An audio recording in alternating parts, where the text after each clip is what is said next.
또 다른 인생의 새로운 출발인 시점에서 살아온 흔적들을 표현을 어떻게 하면 좋을까? 너무 많은 기억들이 있고 다 그릴 수가 없고 말로 표현할 수가 없으니까 그 흔적들을 내고 싶은 거죠. 아, 이거구나. 스며들고 퍼지고 포용하고 할 수 있는 물성에 대한 실험과 연구를 많이 했던 것 같아요. 기억의 간격이라는 주제를 가지고 작업하고 있는 서윤희 작가입니다.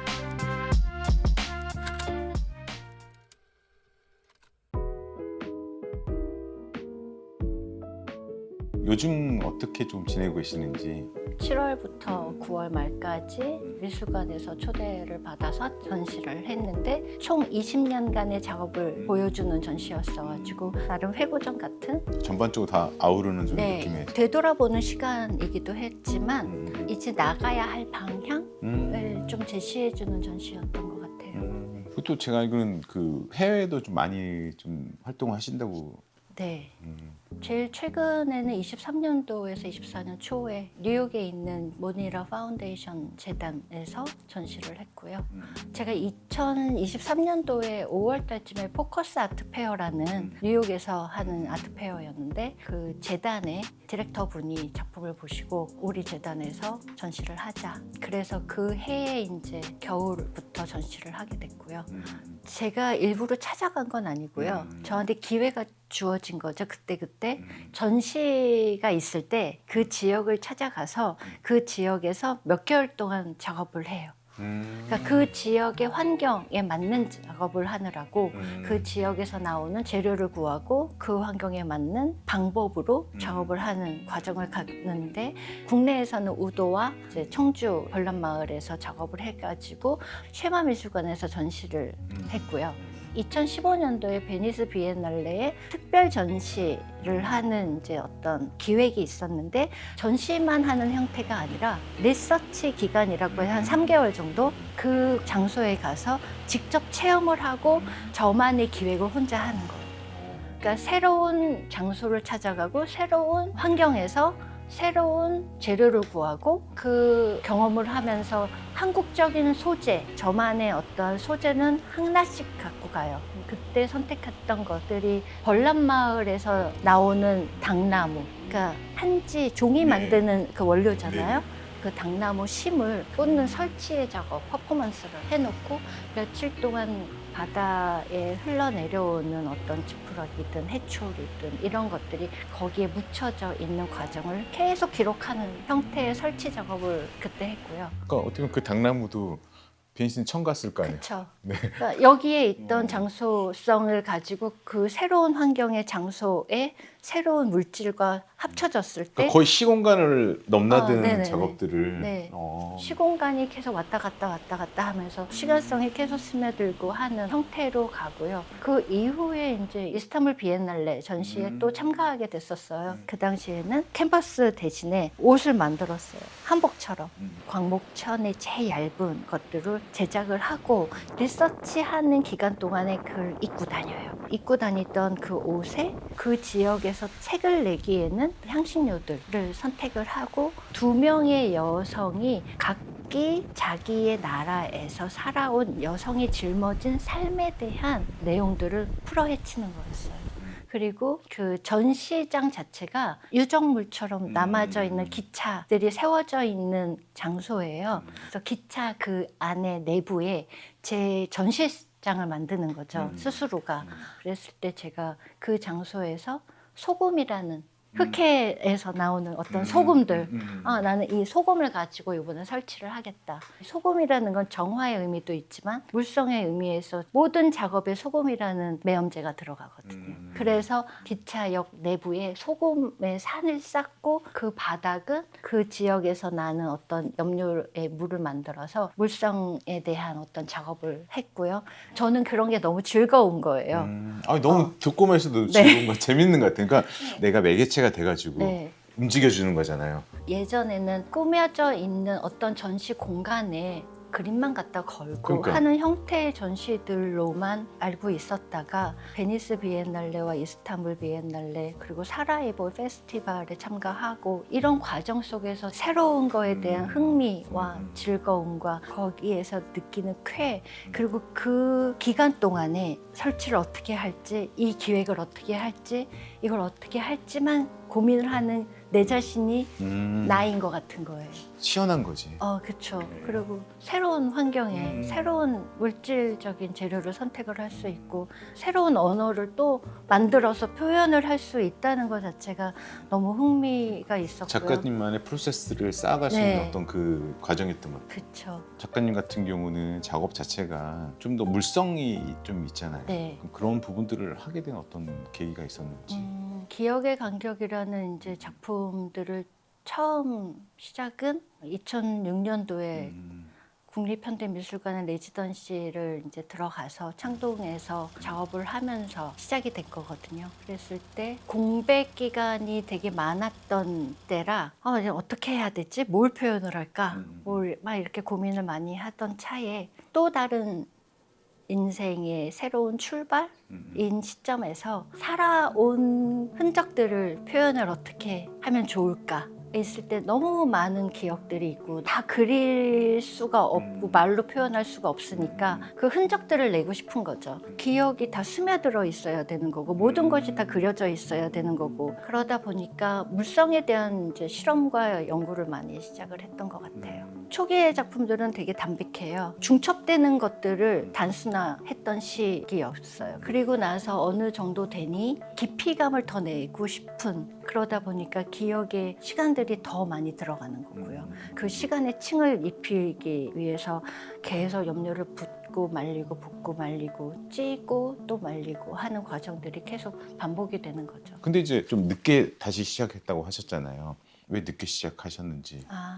제가 90년도 이제 대학원 들어가고 졸업을 하자마자 이제 결혼을 해서 캐나다에서 한 10여 년을 살았고요. 그 과정에서는 이제 아이도 낳고 그때는 작업이라는 거를 안 했고요. 원래 이제 대학원 때도 상도 몇 번 탔었어요. 작품들 가지고. 그랬을 때 교수님이 학교에서 좀 더 공부를 하지 않으렴 하셨는데 제가 그때의 바람은 저는 현모양처 되는 게 꿈이랍니다 하고서는 바로 결혼을 하고 캐나다를 갔죠. 그러면 그때는 그럼 어떤 작업을 좀 하셨나요? 그때는 먹만 썼고요. 먹의 퍼짐. 그러니까 아마 제가 은연중에 남아있는 잠재적인 것들이 동양화과를 나왔고 그러다 보니까 먹의 쓰임, 퍼짐, 뭐 이런 스며듦 이런 것들이 익숙해져 있었고 어떻게 그게 이제 학교 생활할 때 그거를 작업하다가 한 10년간은 이제 네, 한 13, 14년 동안 작업을 안 하고 37부터 이제 다시 작업을 시작을 그러니까 한 제가 거죠. 물어본 게 이제 다시 이렇게 하게끔 하는 어떤 계기가 있었는지.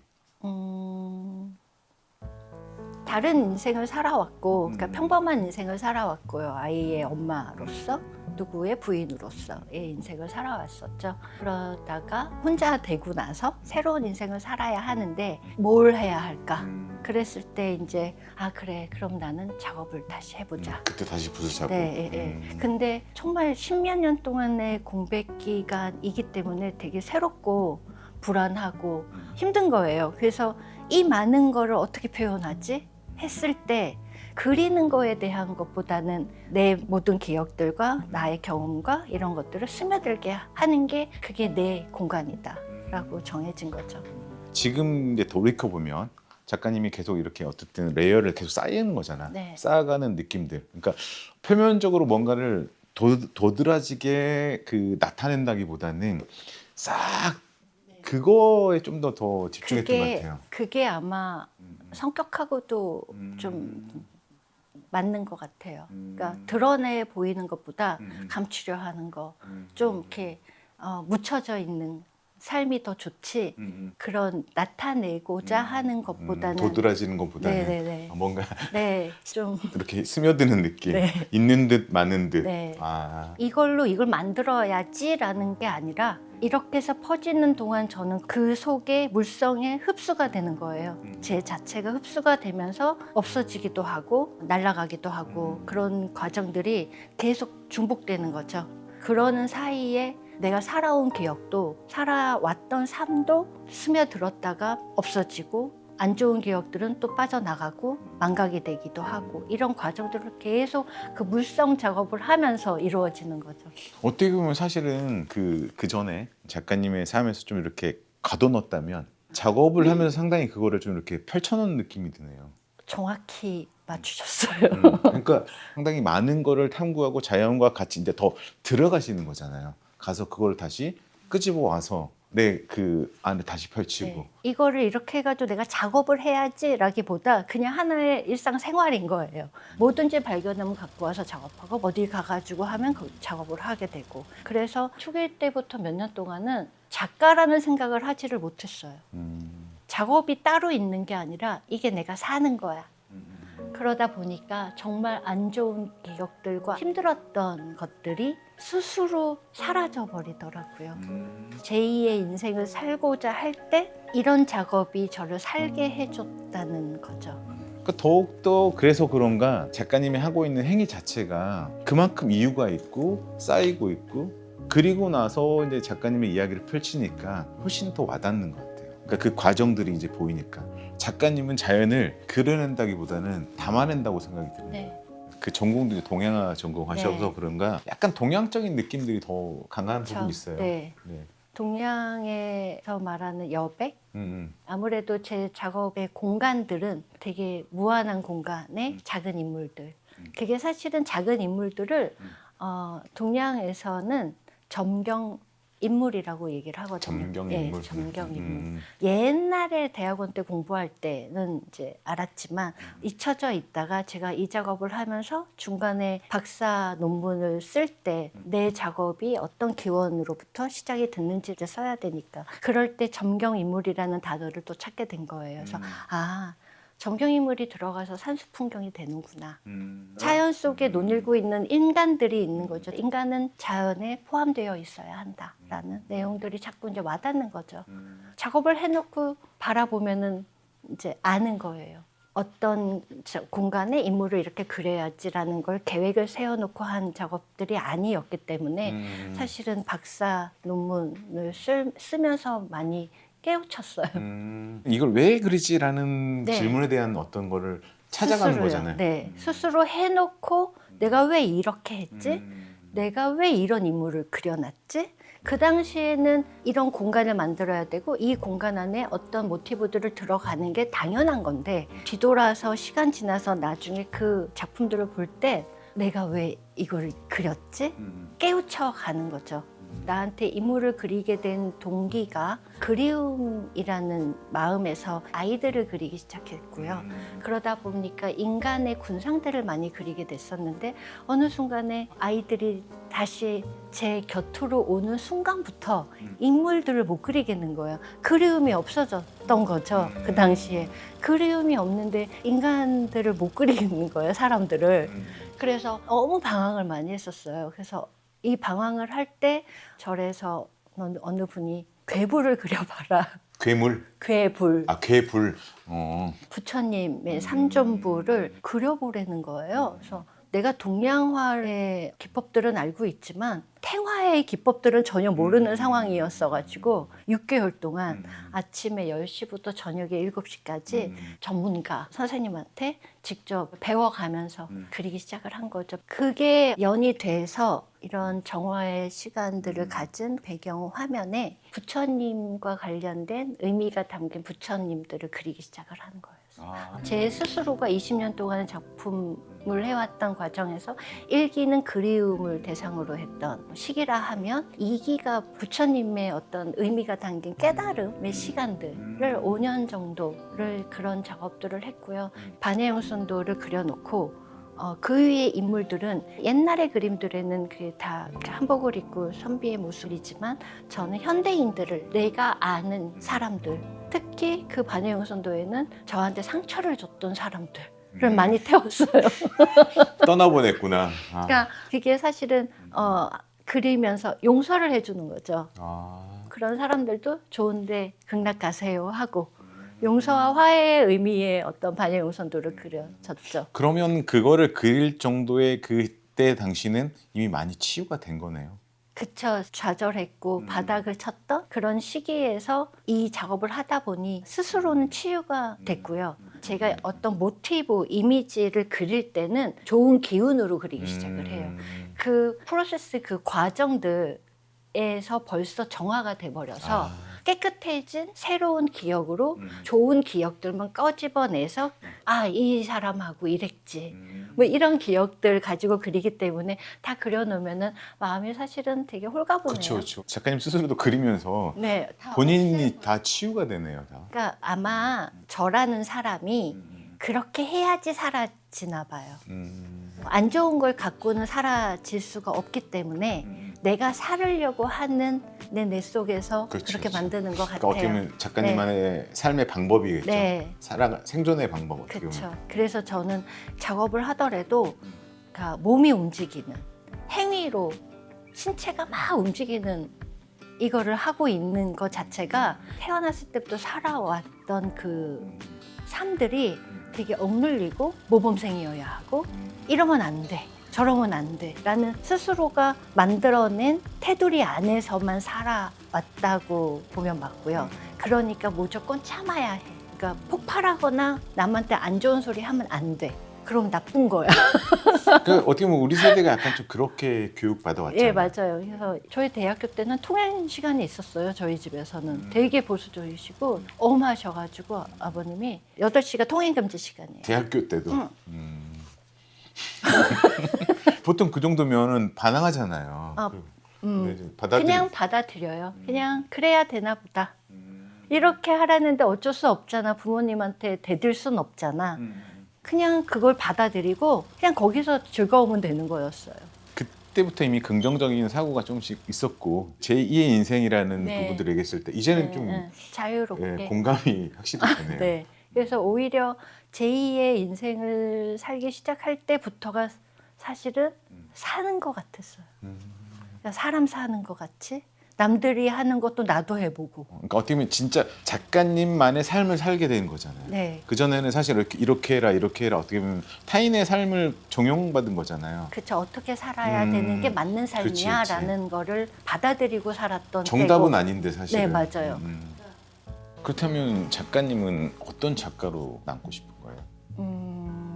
계속 스며드는 작가? 나의 삶 자체가 사실은 예술의 삶? 그래서 예술 따로, 삶 따로가 아닌 작업하는 삶이 제 인생의 어떤 삶이기 때문에 따로 분리해서 생각해 본 적은 없던 것 같아요. 제 작품을 바라보는 사람들이 우리 이러고 같이 살면 어떨까? 우리 현재를 살더라도 이런 마음으로 사는 게 어떨까? 너무 각박하게 살지 말고 제 작품을 통해서 좀 스스로 좀 내려놓고 조금 쉬어 가시라는 내용들이 점점 나오지 않을까 싶어요. 이제부터는. 그래서 그런 어떤 의미들을 메시지를 같이 공유했으면 좋겠어요. 오늘 이렇게 또 긴 시간 동안 작가님 얘기 들어보니까 상당히 어떻게 보면은 그 스며들다 이 단어가 제가 아는 것보다 좀 더 깊게 들어간 것 같아요. 그래서 사실 작가님 느낌을 내가 이렇게 오늘 좀 스미게 그려봤는데 네. 자, 우와. 닮았네요. 아니, 더 닮게 예쁘게 그리셨는데. 아 그런가 아니 뭔가 약간 리액션 좀 약한데 아, 네. 아니에요. 네, 네. 저의 그렇습니다. 다른 모습인데 또 어떻게 보면. 네. 또 오늘 인터뷰는 네. 좀 어땠는지 네, 되게 편했고요. 네, 잘 들어주시고 저도 또 하고 싶은 얘기 또 하고 작가로서 좋은 시간이었습니다. 아 그런가요? 네. 긴 시간 동안 작가님과 또 얘기하다 보니까 앞으로도 기대되고 더 좋은 작업으로 또 보면 좋을 것 같습니다. 네. 또 오늘 긴 시간 수고 많으셨습니다. 아유, 감사합니다. 네.